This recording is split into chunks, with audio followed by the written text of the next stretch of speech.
नमस्ते दोस्तों, स्वागत है आप सभी का एक बार दोबारा से आपके अपने चैनल बिहार स्टॉक्स में दिल से। अगर आप चैनल नए हैं तो प्लीज़ चैनल को सब्सक्राइब कीजिए, साथ में और नोटिफिकेशन बेल को द्वारा ना भूलना ताकि वो अपडेट आपसे मिस ना हो सके। साथ में दोस्तों आप हमें टेलीग्राम, ट्विटर, इंस्टा फॉलो कर सकते हो। सभी लिंक्स आपको नीचे मिल जाएंगे। यहाँ पर फॉलो करने से होगा क्या दोस्तों, हर संडे जो प्राइवेट क्लास होती है उसके लिंक्स अगर आपको चाहिए तो यहाँ मैसेज कर देना। स्क्रीनशॉट के साथ जो वीडियो आप देखते हो आपको लिंक्स मिल जाएंगे।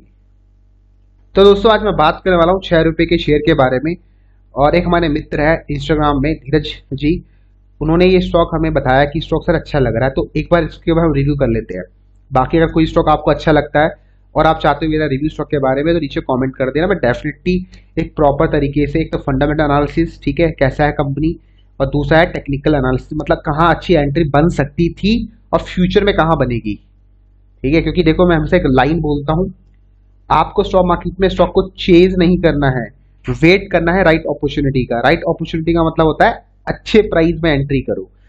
99% केस में अगर आपने सुना होगा बड़े लोगों को, जैसे नितिन कामत है, जीरोधा के फाउंडर, और राकेश झुंझुनवाला, वो भी यही बोलते हैं कि आपका मेन जो काम होना चाहिए वो अपनी एंट्री को अच्छी करने में होना चाहिए। मतलब कहाँ अच्छी एंट्री बन सकती है, ये नहीं कि आपने एंट्री कहीं भी ले ली। अगर आप कहीं भी एंट्री ले रहे हो तो वो एक गलत एंट्री है, क्योंकि अगर आपकी अच्छी एंट्री होगी तो आपका प्राइस अच्छा होगा, सस्ता सस्ता प्राइस होगा तो आपको रिटर्न ऑटोमेटिकली अच्छी मिल जाएगी। तो हमेशा काम करो अपने एंट्री अच्छी बनाने में।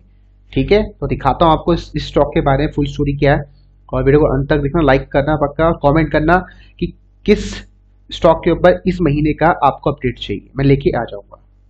तो दोस्तों आप देख सकते हो स्टॉक का नाम ओरोसिल स्मिथ्स इंडिया लिमिटेड है, और एक बीएससी का पैनी स्टॉक है, 6 रुपये के आसपास ट्रेड कर रहा है, और एक साल में स्टॉक ने 113% रिटर्न दिया है। क्या स्टॉक को अभी बाय किया जा सकता है? मैक्स चार्ट स्टॉक का आप देख सकते हो, स्टॉक ने 3 रजिस्ट्रेशन फेस कर लिए। ये देख सकते हो, ये स्टॉक का रजिस्ट्रेशन था, इसको टेस्ट करने का स्टॉक नीचे गिर चुका है, और स्टॉक देखो सपोर्ट ले रहा है ये ट्रेंड लाइन के आसपास। तो चार्ट पैटर्न के हिसाब से मुझे स्टॉक अभी महंगा लग रहा है, टेक्निकल एनालिसिस के हिसाब से स्टॉक महंगा लग रहा है। थोड़ा भी कैंडलस्टिक पैटर्न में देखेंगे कि कैसा लग रहा है तो आप इंतजार कर सकते हो। ठीक है, अगर स्टॉक को मैं आपकी जगह होता तो बाय करता 3-3.5 रुपये के आसपास, और सिर्फ बोलने के लिए नहीं बोल रहा हूँ कि 3 रुपये 3.5 रुपये बाय करता, सच में करता। ठीक है, अब बात करते हैं टेक्निकल एनालिसिस की। तो देख सकते हैं स्टॉक जो है, इसका जो मेन काम है वो जेम्स एंड ज्वेलरी सेक्टर का काम है। मतलब जो हमारे टाइटन है बिल्कुल उसी का ये बिजनेस करती है, डायमंड एंड ज्वेलरी का। बाकी नीचे लेके चलता हूँ, मार्केट कैप 28 करोड़ का है, 6 रुपये प्राइस ट्रेड कर रहा है, बुक वैल्यू बहुत कम है, 10 का हाई है, 2 रुपये का इसका लो है, डिविडेंड आपको कंपनी नहीं दे रही है, आरओसी नेगेटिव है, प्लस होल्डिंग 1 रुपये की नहीं है, मतलब कंपनी लॉस मेकिंग है। बाकी नीचे लेके चलता हूँ, ऑलमोस्ट डेट फ्री स्टॉक है दोस्तों, और सेल्स कंपनी 50 लाख के आसपास की है, प्रॉफिट कंपनी के छोटे मोटे हो जाते हैं। ईयरली परफॉर्मेंस की बात करते हैं तो कंपनी लगातार आपको लॉस ही दे रही है। ठीक है, जैसे मैंने आपको बताया आरओसी अगर नेगेटिव है इसका मतलब कंपनी मोस्टली लॉस मेकिंग में है, मतलब लगातार लॉस ही हो रहे कंपनी को। अगर 10 साल का ट्रैक रिकॉर्ड देखोगे तो एक या आधा बार कभी प्रॉफिट हो जाता होगा, बाकी 9 साल लॉस है। बैलेंस शीट आप देख सकते हो, रिजर्व नेगेटिव है, डेट कंपनी का बिल्कुल भी नहीं है। और बात करते हैं शेयर होल्डिंग पैटर्न, तो प्रमोटर्स की यहाँ पर 75% के आसपास की होल्डिंग है, पब्लिक का यहाँ पर मात्र 25% के आसपास का होल्डिंग हमें देखने को मिलती है। और पब्लिक के अंदर भी आप देख सकते हो कि रिटेल का पार्टिसिपेशन बहुत लो है। अब आप अपने आप से पूछना, ठीक है, आप अपने आप से क्वेश्चन करना कि ये स्टॉक का प्राइस 6 रुपये आया, 2 रुपये आया, तो प्रमोटर्स ने अपनी होल्डिंग डिक्लाइन क्यों नहीं करी, बेची क्यों नहीं? तो कुछ ना कुछ तो होगा ना भाई, प्रमोटर्स को दिख रहा होगा ना, तभी तो इस बिजनेस को वो काम चला रहे, काम कर रहे। जैसा आपको पता है भाई, बहुत सारे जो बिजनेस होते हैं वो सिर्फ 2-3 साल काम करते हैं, और उनको अगर उसमें ग्रोथ नजर नहीं आती तो वो बिजनेस को या तो सेल अप कर देते हैं, भेज देते हैं, या बंद कर देते हैं। लेकिन यहाँ प्रमोटर्स ने देखो प्रॉफिटेबल नहीं है लास्ट 10 सालों से, अपनी होल्डिंग 1 रुपये की डिक्रीज नहीं करी, बेची नहीं, होल्ड करके रखी हुई 10 साल से। अब आप अपने आप से पूछ सकते हो कि इनका जो विजन होगा, ठीक है, जो गोल होगा कितना बड़ा हो सकता है। तो अगर आप बिलीव करते हो इनके विजन गोल में तो आप भी पैसा इन्वेस्ट कर सकती हो। ठीक है, क्योंकि स्टॉक मार्केट एक लॉन्ग टर्म खेल है। ठीक है, मैं ये नहीं कह रहा हूं कि आप डालो पैसा। ठीक है, एक थिंकिंग आप थोड़ा सोचो कि इन्होंने क्यों इतने सालों तक अपनी होल्डिंग नहीं बेची, सोचो जरा। ठीक है, तो इनको कुछ दिख रहा होगा तभी नहीं बेची। और ध्यान रखना, बहुत सारी चीजें होती है स्टॉक मार्केट में, अगर आप पैनी स्टॉक को सोच रहे हो कि मैं ट्रेडिंग पर्पज से बाय करूं, 10-15% मिल जाए, 20% मिल जाए, तो ये वो स्टॉक नहीं है। अगर आपको 10-15-20% चाहिए तो टेक्निकल एनालिसिस का सहारा लिया करो। अगर आपको लॉन्ग टर्म बैट लगानी है तो फिर यह फंडामेंटल एनालिसिस साथ में टेक्नो को भी यूज करा करो, टेक्निकल एनालिसिस को, ठीक है। तो फंडामेंटल एनालिसिस के हिसाब से ये स्टॉक मुझे अच्छा लग रहा है, बस प्रॉफिटेबल बिजनेस में नहीं है, लेकिन हाँ प्रमोटर्स की होल्डिंग है तो मुझे अच्छा लगता है।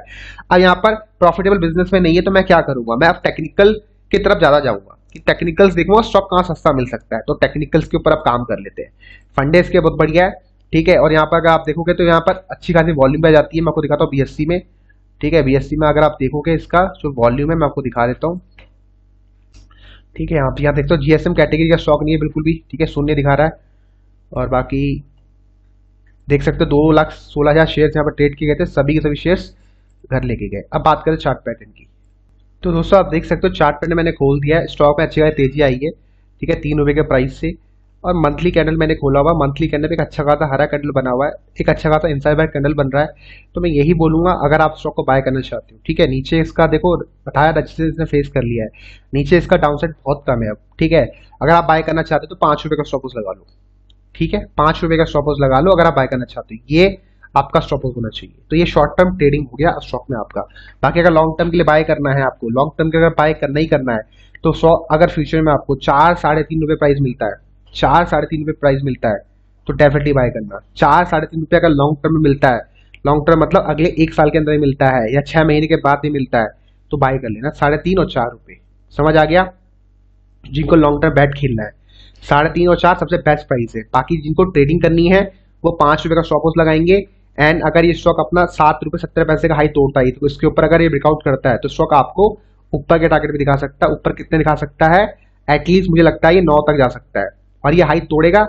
अगर वॉल्यूम एनालिसिस की बात करूं तो अभी एक बार ये रजिस्ट कर सकता है, यहाँ पर रजिस्ट्रेशन ले सकता है यहाँ पर, उसके बाद नीचे सपोर्ट लेगा दोबारा से 6 रुपये के आसपास, फिर उसके बाद ऊपर जाएगा अगर इसको जाना है तो, ठीक है। तो 5 रुपये का शॉर्ट टर्म स्टॉप लॉस लगा लो अगर आप बाय कर लिया है या करना चाहते हो। और अगर बहुत ज्यादा बाय करने की मतलब लग रहा है आपको उसकी स्टॉक ऊपर जा सकता है तो 4 और 3.5 सबसे बेस्ट है। इससे पहले मत बाय करना लॉन्ग टर्म के लिए, बाकी ट्रेडिंग पर्पज से कर सकती हो लेकिन स्टॉप लॉस लगा लेना भाई, ठीक है। बाकी वीडियो को समाप्त करता हूं। और बाकी देखो स्टॉक में एक बात बोल देना चाहता हूं, लोअर सर्किट भी लगता है स्टॉक में, तो अगर ये स्टॉक आपका आपने बाय कर लिया नीचे की तरफ गड्ढे में घुस गया तो सोच समझ के पैसा इन्वेस्ट करना फिर, ठीक है। ये आपको पहले मैं आपको संकेत दे रहा हूँ क्योंकि बहुत लोग ना सिर्फ पैसा इन्वेस्ट करना जानते हैं, मैनेज करना नहीं जानते, ठीक है। इन्वेस्ट मतलब उनको सिर्फ बाय करना आता है, उनको सेल करना नहीं आता, ठीक है। उनके पास पैसा तो है लेकिन बस टाइम नहीं है, ठीक है। तो आपके पास दोनों चीजें होनी चाहिए भाई। आपको अपना स्टॉक जो आपने लिया देखना भी आना चाहिए कि आप कब क्या करना, कैसे क्या करना है। ये थोड़ा ना कि स्टॉक अगर आपका यहाँ आ गया आपके स्टॉप लॉस के आसपास और आप उस समय कुछ दूसरा काम कर रहे हो तो भाई आपको स्टॉप लॉस कट करना आना चाहिए। थोड़ा ना कि आप अगले 2-3 दिन के बाद स्टॉप लॉस कट कर रहे हो, तब शायद आपको मौका ना मिले, फिर ये स्टॉक क्या पता 3-4 रुपये आ जाए, ठीक है। तो ये सब चीजें आपको समझनी पड़ेगी। स्टॉक मार्केट में टाइमिंग भी इंपॉर्टेंट है और मनी भी इंपॉर्टेंट है, दोनों का आपस में दोनों का महत्व है, ठीक है। तो मैंने अपना अपडेट दे दिया है, जो चीजें बोली उसको फॉलो कर लेना, ठीक है। बाकी स्टॉक में पैसा डालूंगा, पर्सनली मैं पैसा नहीं डालूंगा। हाँ 3 रुपये अगर मिलता है तब सोचूंगा, तो अगर 3 रुपये स्टॉक आता है तो मुझे इंस्टाग्राम के माध्यम से अपडेट कर देना, मैं डेफिनेटली चेकआउट करना पसंद करूंगा। मिलते हैं अगली क्लास में, बाय बाय, टेक केयर।